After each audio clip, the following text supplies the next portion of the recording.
Hello everyone, welcome back to GGN. This is part 2 for this news report today. It's Thursday, December 13th, 2012. My website is ggnonline.com, and on YouTube my channels are ddarko2012 and ddarko2013. Americans are the most spied on people in world history, more spying on citizens than the Stasi of East Germany.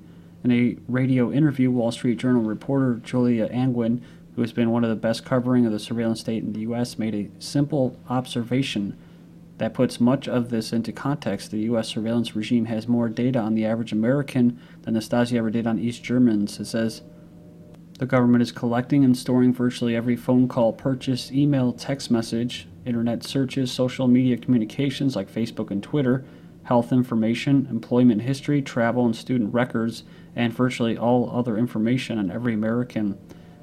Says they claim also that the government is also using facial recognition software and surveillance cameras to track where everyone is going. Moreover, cell towers track where your phone is at for GPS. And it goes on and it says, American government is collecting some 100 billion 1,000 character emails per day and 20 trillion communications of all types per year. He also says that the government has collected all the communications of congressional leaders, generals, and everyone else in the U.S. for the last 10 years. That's what I was just talking about with General Petraeus, saying that if you become a target in the surveillance state, you'll kind of get sucked up in there like Petraeus did. National Counterterrorism Center to examine government files of U.S. citizens for possible criminal behavior. This is from the Wall Street Journal. It says top U.S. intelligence officials gathered in the White House Situation Room to debate a controversial proposal in which counterterrorism officials wanted to create a government dragnet sweeping up millions of records about U.S. citizens, even people suspected of no crime. It says Attorney General signed the changes into effect a week later, and through a FOIA request, the Wall Street Journal reconstructed this clash between these officials over the program. The rules now allow the little-known National Counterterrorism Center to examine the government files of U.S. citizens for criminal behavior, even if there's no reason to suspect them. It says this is a departure from a past practice which barred the agency from storing information about ordinary Americans unless a person was a terror suspect or related to investigation. So that was probably already happening, but this is just letting you know publicly that this is going on. The NCTC can copy entire government databases, including flight records, casino employee lists, the names of America's hosting foreign exchange students, and many others. This says they have new authority to keep data on innocent U.S. civilians, for up to 5 years, and to analyze it for suspicious patterns of behavior. Says the changes also allows databases of U.S. civilian information to be given to foreign governments for analysis of their own. In effect, U.S. and foreign governments would be using information to look for clues that people might commit future crimes. Obama gives okay for black box data recorders to be installed in cars. So, most cars, I believe it's since 1996, have had these little tracker boxes in there. So. But they're saying, September 2014, all car and light trucks will be equipped with these EDRs that will silently record the actions of drivers and the responses to their vehicles, including the vehicle's speed and that. They claim the EDRs do not collect any personal identifying information or record conversations and do not run continuously. So you go ahead and believe that if you want. The next up we have study says Virginia loses toll money from unreadable license plates. And they say they're losing $65,000. That's it. I mean, when you consider, millions of millions of dollars and trillions of dollars in debt, I don't know how much 65,000 of a loss is going to basically allow these RFID chips to be put in there. So this is going to justify it. It says learning that license plate manufacturers are developing barcodes for plates that could improve their readability by toll cameras. Another possibility is to use a radio frequency identification transponders that will be embedded into the license plates. This is like the passport. It's probably already in your plates, just like your license, which are basically national IDs. Then you have the NTSB ignition locks for all drunk drivers. The board says a change could save lives. So just save $65,000. It could reduce these 32,000 traffic deaths a year. So they say here that they want to speed up research and efforts with automakers to develop systems that can determine a driver's blood alcohol concentration using infrared light. When the driver presses an ignition button, the vehicle won't start if the alcohol concentration is too high. Most of you have already seen the video or heard of the news about police having technology to be able to shut down your car remotely. So this is a similar type thing. And, you know, I've actually got rear-ended by a drunk driver on the highway before, so I'm not like, 4 traffic deaths due to drunk driving, but I'm for personal responsibility. And this treats people the way they already act, which is like good slaves who don't think for themselves or take personal responsibility. So if, in the event you don't have the right blood type, or you don't have enough credits, or you're a victim of the usury system, and for whatever reason you can't make your payments, now all of a sudden you can't start your car to go to work and try to find some kind of job or income.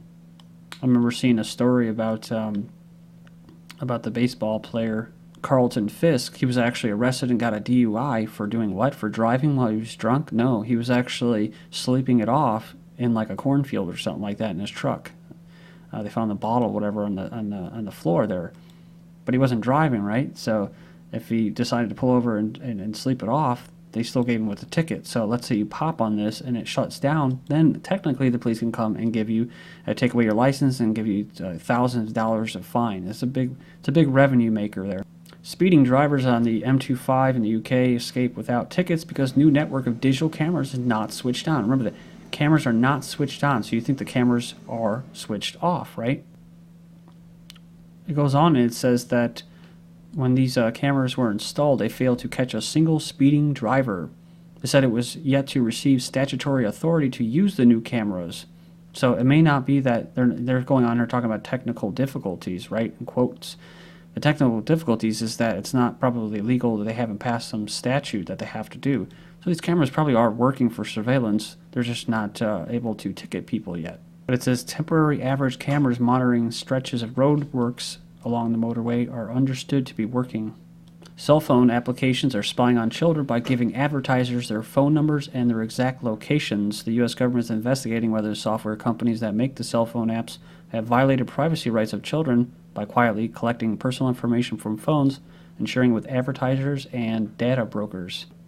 It actually goes in there and talks about how they can pinpoint their exact location. Well, with the towers, it's already GPS, so they can already do that. It says the report said mobile apps can siphon data to invisible and unknown third parties that could be used to develop a detailed profile of the child without the parent's knowledge or consent. That's engineered consent. I've covered that before. Samsung Firmware Flaw allows smart TVs to watch you. It says the company that made the headlines in October for publicizing zero-day holes in these products now says that it uncovered a remotely exploitable security hole in their smart TVs. If left unpatched, a vulnerability would allow hackers to make off with owners' social media credentials and even to spy on those watching the TV using compatible video cameras and microphones. I like how they call it a flaw. Tweeters could be military targets. Social media users who use tweets and online posts to comment on military operations could be regarded as legitimate military targets. They said on Thursday, the Australian Army Land Warfare Study said recent social media war between Israel and Hamas raised complex ethical questions about who is a combatant and therefore a legitimate military target. Interesting, because most of the foreigners, foreign terrorists that are inside Syria carrying out the West and the globalist agenda, they're using this social media that was, of course, at least funneled and created by the government and by the CIA. And that says if this is the case, this might mean that those using social media in support of military operations are now legitimate targets. Also, it says that if social media operators or users engage in conflict by uploading, downloading, or sharing or otherwise adding to content in any way, then they become actors contributing to hostilities. That's interesting because, it's not like they're going to be going after the Syrian rebels that are using all this technology, but what about people that start tweeting that are against Israeli or Zionist globalist policies? Would they become military targets? I wouldn't be surprised if they weren't. I just covered this before about how the U.S.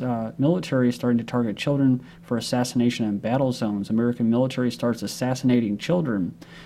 It says here in this Military Times article, they actually changed the headline, which was very blunt about how they're able to bomb children now because they're legitimate targets.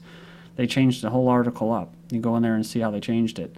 The U.S. military says that children are legitimate targets in the war in Afghanistan because sometimes the Taliban and other insurgents use kids.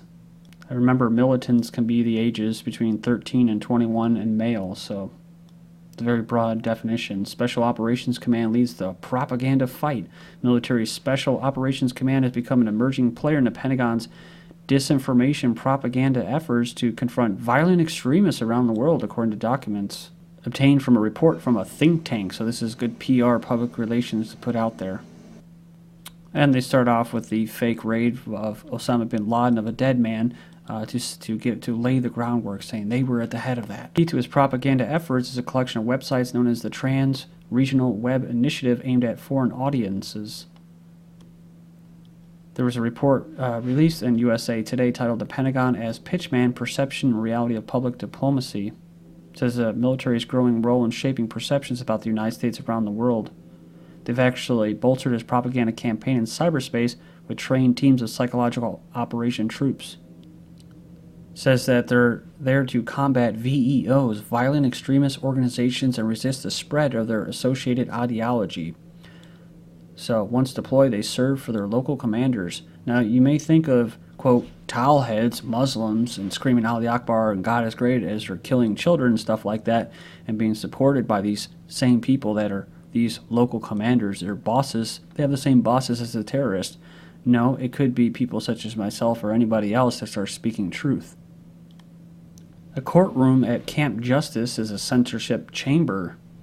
Goes on and says the chief of the Guantanamo War Court has approved the use of a time delay on the public viewing of the September 11th death penalty trial, as well as a censor in the court to make sure that nobody divulges details of a now defunct CIA interrogation program, citing national security interest. It says it's a 40-second delay. It eventually or effectively prevents the public from learning anything about what the CIA did with the alleged terrorists before the 2006 transfer to Guantanamo Bay. I love that now defunct CIA interrogation. In other words, they don't do it anymore, right? CIA tortured and sodomized terror suspect, Human Rights Court rules. Landmark European Court of Human Rights judge says CIA tortured wrongly detained German citizen. It is the first time the court has described CIA treatment meted out to terror suspects as torture. Next up, electroshock torture handcuffs are now patented. Delivers shocking torture, gas injections, and chemical restraints to prisoners via remote control. By prison guards, cops, or MPs to deliver stronger or weaker electroshots as desired. A head teacher threatened to feed pupils bread and water unless parents pay school meals debt. So again, why do you even send them there to the re-education camps? A teacher asked students to pen suicide notes. Says there are French teachers in hot water after giving teenage students a twisted assignment to write a suicide note. She set quite the detailed scene for 13, 14-year-olds. So this isn't the first time this actually happened in America, I think, too. You've just turned 18, decided to end your life, and in a final impetus, you decide to give the reasons for your gesture. You will describe all the disgust you feel towards yourself. Your text will retrace several events at their origin of this feeling. So that was the instruction. The UN conference slyly introduces resolution to gain control of the internet in the middle of the night. At the UN conference in Dubai, the presiding chairman of the International Telecommunications Union Conference surveyed the assembled countries to see whether there was an interest in having greater involvement in the UN governing the internet. A majority of the countries gave their approval. With sufficient majority supporting the UN becoming more actively in controlling the internet, the chairman put forth a resolution. The chairman, though, insisted the survey was not a vote. Well, of course, it's not really democracy, so. The U.S. internet speed is a joke. Says the lack of fiber optic upgrade plan is embarrassing. The real threat to U.S. internet isn't foreign invention. It says here is that it currently sucks. Cable companies have kept access limited, expensive, and relatively slow by global standards. It says roughly a third of Americans don't have broadband access.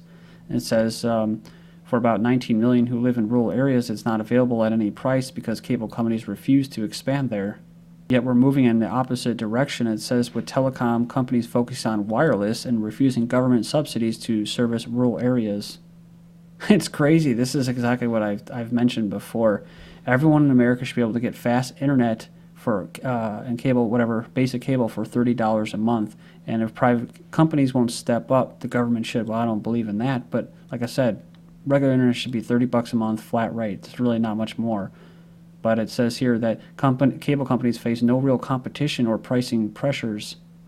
And you know me, I can't stand these damn Wi-Fi towers everywhere. They're about a mile apart from everywhere. It says we have no national plan to switch to fiber optic cables. It's embarrassing that one of the most innovative nations in the world can't do this. This is GGN, and I'm Darko. Thank you.